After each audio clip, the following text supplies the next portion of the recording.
This week's Thanksgiving weekly video fishing forecast has the preview of the big holiday buyer's guide that's in the December glossy edition. We also have a few reports from our correspondents that braved the wind this past weekend, all here at thefisherman.com. The Fishing News is sponsored by these fine partners.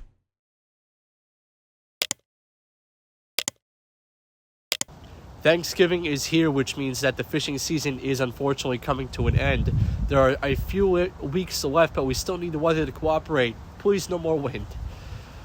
The holiday season is right around the corner, and the December issue of the Fisherman Magazine has the Holiday Buyer's Guide with pages and pages of gift ideas for the angler in your life.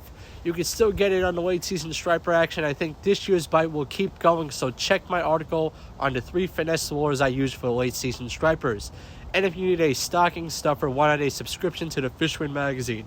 $29.95 gets you 12 glossy print issues and all the weekly digital content, plus full access to the website too, and best of all, you can compete in our Dreamboat and Coastal Kayak Clash. You may think you protected your outboard or personal watercraft for the winter, but you're not done yet. Fully protect your investment, you need to fight corrosion and remove all the water in the power head and cooling system. Winterize It Pro does just that. The innovative foaming action penetrates and expands in the cooling system, giving you the ultimate protection and peace of mind that your engine is safe over the freezing winter months. Get your Winterize It Pro now from MarineMate.com. This weekend is the Fisherman's Flea Market in Lindenhurst. Saturday, November 26th is the date, and the time is 9 a.m. to 2 p.m.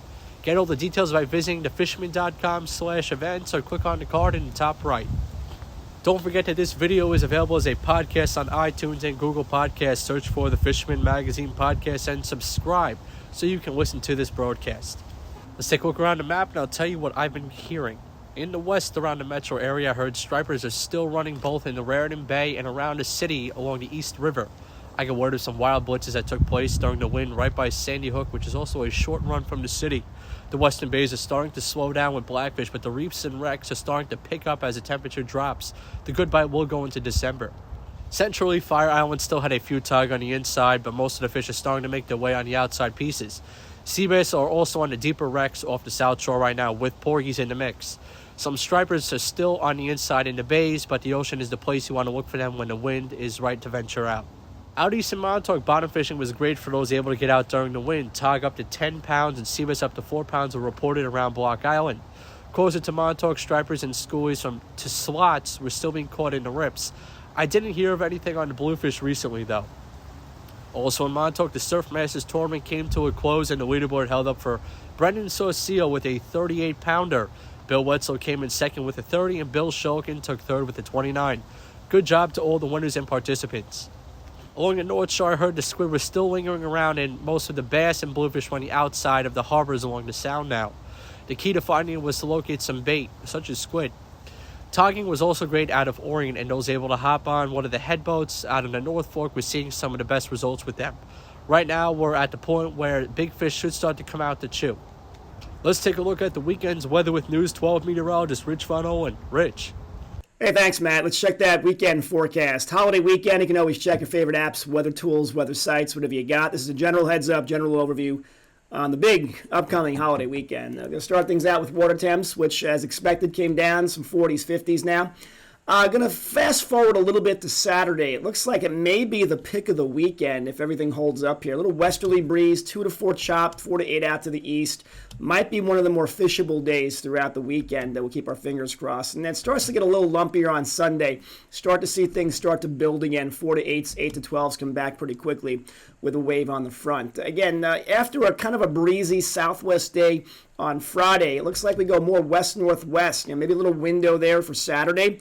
Might be, the better fishable day, a little chop, but not terrible. And then see all the rain coming in for Sunday. There's a pretty decent storm. Again, the exact track timing a little bit in question. Check those apps and sites as we get closer. But if anything, Sunday right now looking like the nastier of the weekend days. High tide Saturday, North Shore midday, South Shore about 8 or 9 a.m. Mostly 50s Saturday and Sunday. It doesn't look too cold, at least. Now, check that Guru, a little different perspective. We'll even include, Friday there. It's a holiday weekend, so west-southwest. A little bit choppy, a little bit bumpy here, especially in the ocean. The sound should be good. Saturday, maybe the pick of the weekend. A little westerly, maybe 10 to 15, 10 to 20. Seas don't look too bad.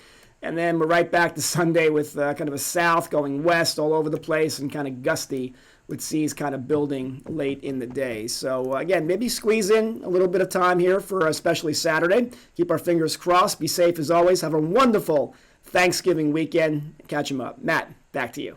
From Sag Harbor, we have Will and Andy. Thanks, Matt. Report this week out of Sag Harbor. Weather's been pretty difficult sometimes, but we've been able to get it out there. Bottom fishing's been pretty strong. Blackfish, black sea bass, cod, you name it.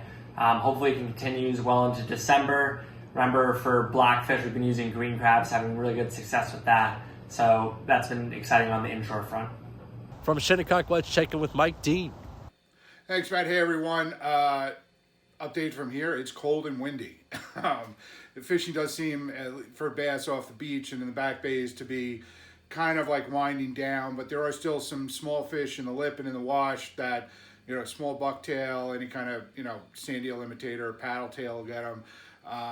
And, like I keep saying, you're going to regret it in the dead of winter for not enjoying that, bending a rod, even if they're small fish. A couple of larger fish have been around, like larger meaning like lower end of the slot. I know a few people, out in Bridgehampton had gotten one or two. So a couple of fish might be moving through. A buddy of mine was on his boat on Saturday or Sunday, and just said, between the cold and the wind, it was just, very unenjoyable, and there were no bass around, even though he gave it a try. I've seen less and less gannets, so unfortunately the fall run's been a little bit of a dud in between Shinnecock and Moriches, but overall the season has really been a good one. So we'll see. I'm not packing it in for another couple of weeks, so I'll keep trying as long as my hands don't freeze up and fall off. Tog bite's still going pretty good by boat. The bite off the jetty is mostly just producing shorts, both in Moriches and Shinnecock. But for those that haven't pulled their boat, the reefs and the wrecks, have some nice tog on and some really nice sea bass. Hampton Lady has really been clobbering big sea bass. So that's another option for fishing. Bundle up, get out on one of those trips. And, until next week, you're going to regret not fishing now once the winter comes. So get out there, have a great Thanksgiving. Wishing you all the best for, some great time with family and friends. And I'll talk to you next week. Back to you, Matt. The Dreamboat and Coastal Kayak Clash are getting close to the end. Let's get the latest standings. With all the wind this past week, we have no new entries for the Dreamboat contest. As we enter into the final week, keep in mind that a past Dreamboat Grand Prize winner cannot win the first place Steigercraft again. Sam Dibner, who is currently in first place, would swap position with second place contestant Rob Carazano, making Rob the Grand Prize winner in the contest if it ended today. Of course, there is still time, as entries must be weighed in by November 30th and received by the fishermen by December 10th. At that time, we'll tally the final standings and notify the winners.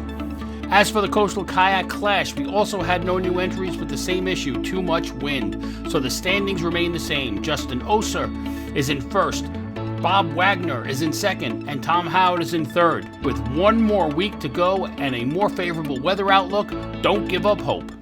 With more from the East End, let's check in with Captain John Lee. Had a blackfish trip today. Did pretty well, though not as well as before the weather. We're still using jigs. We've gone to slightly bigger baits. We're fishing in, 55 to 90 feet. Getting some quality sea bass. And I'm going tomorrow, and I'm going to keep going until the weather gets too cold. Take care. From the Fire Island area in Great South Bay, let's check in with Captain Al Lorenzetti. Hey Matt, Fire Island report. When the wind lets up, the fish are there. There's plenty of striped bass around, but had a tough go of it here this past week with just 30-mile-an-hour winds out of the west, and it was just pretty brutal. But lots of fish still around. Black fishing is still excellent. So it's Thanksgiving week, and wish everybody a happy Thanksgiving. And when you can get out there, watch the weather. I'm sure you're going to catch good blackfish and striped bass. And that's about it for this week. I'll be in touch next week. Take care. Happy Thanksgiving, Matt. With our fly and freshwater report, we have Paul McCain from River Bay Outfitters. Well, hello, Matt. This has been a little while of a crazy week. We're getting ready for Thanksgiving. I was hoping to get out and do a little fishing today, but life gets in the way, and I had to do a little running around, a little errands, take my daughter to the dentist, see my father-in-law. It's how it is. It's part of it. As far as the fishing goes, well, yesterday was cold, windy. Today was beautiful, and tomorrow I hope to get out for a few hours. It is really going to be a bonus if I can get out in the morning before I have to go to work. It's supposed to be very nice tomorrow, not too much wind, and it's supposed to be in the 40s, so that's nice. If not, I'll just save my time, and I'm still heading in a couple weeks, so I'll be up on the Salmon River. I'm looking forward to it. Now, get back to the reports. There are fish in the inlet. There are also, more importantly, there's more fish right on the surf. The bass are starting to move. As long as this it's still warm enough to keep them here, and there's still plenty of bait. As far as the freshwater scene, you got the spring creeks that are still fishing well. Well, they're always going to fish well. The guys are going out, they're fishing these little mini woolly buggers, and they're just slamming them. Some really, really nice fish in the Connecticut. And I've been hearing of a few fish being caught in the Croton watershed. The shed is really, I like, because it's close to my house. It's only about an hour and a half. Granted, you got to go through the city to get to it, but it's still a real gem very close to us. As far as the Catskills, well, they've had a lot of snow, and they've had the rain, and the rivers are a little bit high, but you still can fish them. There's fishing to be had. So I just want to say thank you for everybody for being a patron, and also I wish everybody a happy Thanksgiving, and hopefully I'll have more to report next in a couple of weeks, as far as steelhead goes. But until then, tie lines, everybody. From the Rockaways, we have Chris Landry. Chris. Thanks, Matt. I hope you haven't put your boat away yet, because the bass bite is still on fire. Fall run is not over. We went out Tuesday and were greeted at Breezy Point with hundreds of birds in every direction, and the blitz lasted for hours. Me and Frankie, Aquatic Apes, we got over 30 bass each. 20% of them were slots, 80% were schoolies. Like I said last week, most of the bigger fish have moved on. There still are guys catching the 40-inch plus fish on bunker schools occasionally. You got to work hard for those, but there are plenty of schoolies and some slots everywhere you look out there. So get out there. It is still on fire. We're getting them on spooks, getting them on spoons. Frankie even got 2 bass on 1 plug on a Vinny's custom bait. All right, 2 for 1. Hashtag 2 bass, 1 plug.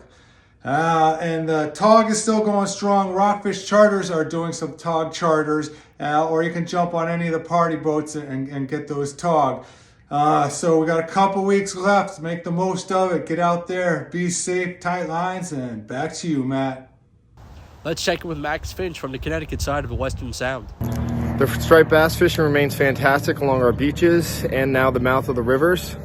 The Saugatuck River's had a good bite. The Housatonic is always having a good bite this time of year. The lower part of the rivers is your best bet. Out front, there's still some bluefish around. There's not as much as there was a couple weeks back, but there's still some gators hanging around chewing on all this peanut bunker. Throwing stuff like soft plastics like paddle tails, little sluggos, small spooks are still really good. And our diamond jig and bite on our deeper water reefs is hit or miss, but when it is good, it's non-stop action. The bass are really schooled up, and they hold our reefs really well. There's been a lot of mackerel around too. The owner of the shop was out the other day, and they loaded up mackerel at 11B on sabiki rigs and Scotty rigs. The blackfishing bite remains consistent on our deeper water wrecks. The shallow water bite definitely is a little slower, but there are quality fish in the shallows. It's just not hot and heavy. And looking forward, the mouth of the Housatonic all the way up, way upriver will get really good. All right, thanks and good luck.